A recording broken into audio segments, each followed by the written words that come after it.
E Natal chegando, Cibele, a gente sabe que também muito se fala em diversão, felicidade, aqueles encontros, né, com todos os familiares, mas a gente sabe que para muita gente isso nem sempre é assim, viu? Alguns conflitos, né, algumas situações ali na família, a gente sabe que ficam evidentes também nessa época. Então, como fazer para não se incomodar, principalmente no Natal agora, que vem aquela parentada toda em casa, às vezes você se reúne com alguém que você tem conflito, às vezes já passou por alguma situação diferente, né? Pois é, a gente vai conhecer hoje uma pessoa, né, que passou por esse assunto, que passou por essa situação, e a gente vai fazer uma reportagem com ela, olha só. Relação familiar é um assunto que mexe com a cabeça da Marieta. Aos 44 anos, ela conta que sempre teve uma relação familiar conturbada, principalmente com os pais. Eu via meus pais como amigos que moravam juntos e tinham uma filha em comum, né? Então, a relação familiar talvez seja uma coisa para mim que eu sinta saudade daquilo que eu não conheci. Eu gostaria de conhecer, né? Eu acho que isso influencia tanto na minha vida que eu nunca imaginei eu, numa noite de Natal, com o marido, filhos, e esses filhos crescendo e tendo outras pessoas e eu tendo neto. Não, isso me causa estranheza. Ela conta que tentativas de reaproximação não faltaram, todas frustradas e que só alimentavam o sentimento de culpa, o que aumentou ainda mais depois da separação dos pais e mais tarde com a morte do pai. Parece que eu era aquele elo que meio que prendia aquelas duas pessoas ali. A gente tem que criar ela, a gente é responsável por ela, tem que fazer o melhor, até enquanto a gente conseguir, né? Até que um dia eles, depois de 30 anos vivendo junto, eles se separaram, né? Então, assim, meu pai morreu logo 2 anos depois, 1 ano e pouco. Minha mãe, quando ela se separou do meu pai, eu fiquei morando com ele, né? E eu não cheguei a ter, né, essa relação bem formada e sinto talvez essa culpa de ter meio que empatado a felicidade deles, né, a liberdade deles, né? Anos de relações que ela diz nunca compreender o porquê. Passou por atendimento psiquiátrico quando foi diagnosticada com transtorno depressivo ansioso. Hoje, mantém atendimento psicológico, sempre na tentativa e na esperança de que as más lembranças sejam esquecidas. Eu gostaria de não passar com família, assim, né? Eu gostaria que passasse despercebido na minha vida. Porque me lembro meu pai, me lembro que eu não pude viver com ele, o que eu não pude viver com eles, né? Na verdade, a gente às vezes está cercado de gente e está se sentindo sozinho, né? Porque imaginava outra coisa para si. Então, data festiva para mim, se pudesse não acontecer, seria o ideal. Principalmente a Páscoa, que meu pai faleceu na Páscoa, foi enterrado no domingo de Páscoa, né? Que eu tivesse feito uma hipnose, alguma coisa, e apagasse tudo isso da minha cabeça, sabe? Que eu pudesse começar do zero, ter outra imagem dessa situação, né? Uma vida diferente, não essa, né? Pois é, enquanto muita gente comemora, tem gente que passa por esses momentos mais difíceis, mais complicados, como a Marieta que nós acabamos de ver. Estou aqui com a doutora Júlia Trindade, mais uma vez, na nossa terceira entrevista sobre saúde mental. Já falamos de ansiedade, depressão e hoje são as relações familiares que entram aqui no nosso assunto, principalmente nessa época de fim de ano, né, doutora? Que eu tenho certeza que, como a Marieta, muita gente deve chegar no consultório, enfim, querendo conversar sobre isso, sobre essas questões familiares nessa época. Você em casa tem um relato para contar? Tem alguma pergunta? Já manda aqui para o nosso WhatsApp que a doutora Júlia responde ao vivo para vocês. Doutora, boa tarde. Por que aflora tanto nessa época essa questão da família, a convivência? Às vezes você vê gente que você não vê há muito tempo. Boa tarde, obrigada novamente por estar aqui. Então, é uma época que normalmente a gente tem a questão já da infância, né? Todo mundo tem uma lembrança do Natal, de juntar a família. Então, e tem muitas pessoas que não têm essa infância, né? Como é o caso da Marieta. Então, a lembrança que ela esperava ter, ela não tem. Então, começa a chegar essa época, as pessoas começam a ficar preocupadas, começam a ficar ansiosas, às vezes elas ficam assim, tá, mas e aí? Como é que eu vou fazer com a minha família? Minha família não se dá bem. E eu acho que a principal dica, o que a gente pode pensar em relação a isso é, primeiro, que os conflitos eles vão existir em todas as famílias. Independente de como for a família, conflito existe em todas as famílias. Então, é muito importante que a gente se coloque no lugar do outro, né? Então, assim, às vezes eu posso estar certo, mas eu vou tentar entender como é que ele está se sentindo. Às vezes a gente vai discutir por algum assunto, política, futebol.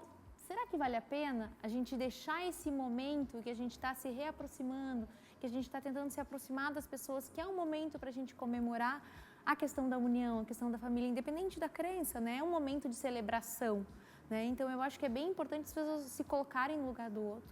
Não forçar a situação. Então, assim, se vocês têm uma opinião diferente, se o pai com a mãe, vamos tentar não falar sobre esse assunto. Busquem coisas em comum, né? Porque às vezes vão ter coisas em comum. Então, esse é o melhor meio de ter uma relação mais harmoniosa. Agora, acredito que você até já respondeu, doutora Júlia, mas assim, muita gente pergunta, é melhor eu tentar conversar sobre essa diferença, né? Tentar resolver esse conflito, que às vezes foi lá faz anos atrás, às vezes foi na infância, que com o primo você teve um desentendimento, alguma coisa, vão se encontrar agora no final do ano. Então, é melhor tentar resolver esse conflito, isso que ficou lá atrás mal resolvido, ou tentar abafar o caso e levar tudo na melhor maneira? Vai depender muito da situação, mas eu acho que o ideal é tu sentar para a pessoa e dizer assim, olha, eu me senti assim. Olha, eu fiquei triste com isso que aconteceu, eu fiquei um pouco magoada, eu esperava... Porque aí, o que acontece? Quando eu estou me sentindo alguma coisa, na minha cabeça, às vezes a gente começa a criar aquela história. Ah, tá, então ele está pensando isso. E aí, o outro também, ele está pensando assim, mas ela está pensando isso. E ninguém conversa. E aí fica aquele... Eu sempre falo que é o elefante branco no meio da sala. Porque aí fica todo mundo naquela situação ali, está todo mundo sabendo que tem uma situação para resolver. E eu acho que a melhor coisa que a gente pode fazer é falar como a gente se sentiu. E não de quem está certo, quem está errado, enfim... Porque normalmente são pessoas que a gente tem afeto, né? Então a gente tem que dizer, olha, eu fiquei chateado, fiquei triste, eu gostaria de resolver, quero me reaproximar, porque normalmente as pessoas nos falam, eu sinto falta de ter contato, eu sinto falta das nossas conversas, e a outra pessoa possivelmente sente também.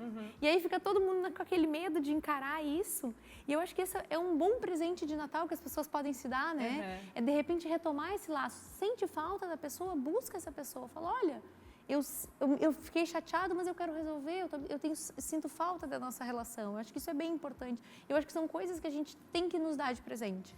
Esse resolver situações de conflito, de brigas, coisas que ficam, sentimentos guardados, isso daí acaba fazendo muito bem até para o nosso corpo mesmo, né? Além da, claro, saúde mental principalmente, isso reflete na nossa vida como um todo, né, doutora? Com toda certeza. A gente sempre fala que aquilo que a boca cala, o corpo fala. Então, o nosso corpo, ele vai falar. Então, às vezes, a pessoa está tensa, aquela sensação da garganta trancada. Por quê? Porque a pessoa não falou, ela não colocou aquilo para fora. E hoje, inclusive, já tem estudos mostrando da relação, inclusive, do câncer com a questão do emoções negativas. Então, pessoas que acabam guardando muita coisa. Então, a gente vê que a questão emocional está relacionada com o nosso inteiro, com o corpo inteiro. Então, é muito importante essa coisa, porque essa mágoa ela vai ficando cada vez maior. Né? Então, quando a gente coloca isso para fora de uma forma empática, que é eu ouvindo o outro, deixando o outro falar, tentando entender o lado do outro, eu consigo resolver e me sentir melhor. Tem pergunta chegando dos nossos telespectadores. Da Wani mandou assim: eu moro no norte da ilha e essas datas são muito difíceis para mim, pois eu perdi a minha filha há quase 4 anos atrás e também tenho um relacionamento muito conflituoso com a minha mãe. Ela tem transtorno bipolar e não se trata adequadamente. Como ter uma relação saudável com ela? Pois a gente só briga, discute, não existe um diálogo e isso me entristece muito.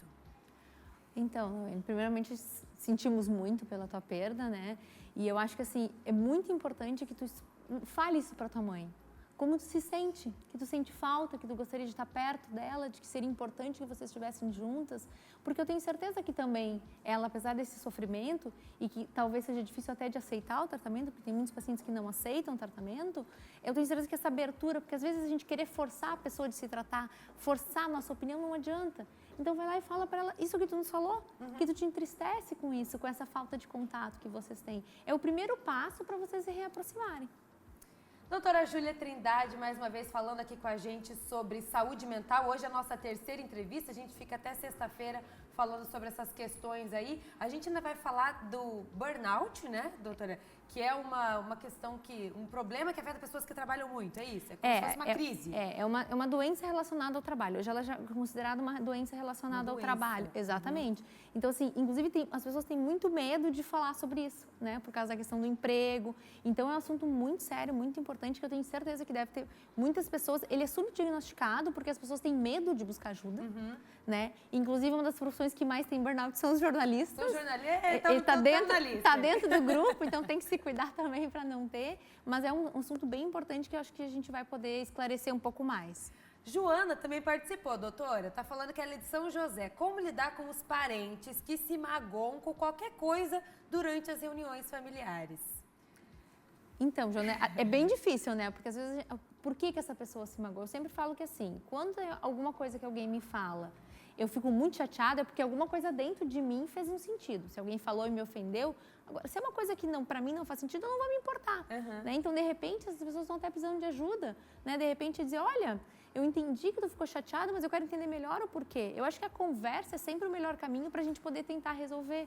E às vezes tem algumas pessoas que a gente simplesmente vai poder ter que se afastar, né? Tem pessoas que a gente não consegue resolver tudo. E tudo bem também. E tudo bem, não é um problema. Às vezes a gente vai ter que ter essa escolha de lidar com essas pessoas e tentar viver da forma mais harmônica possível.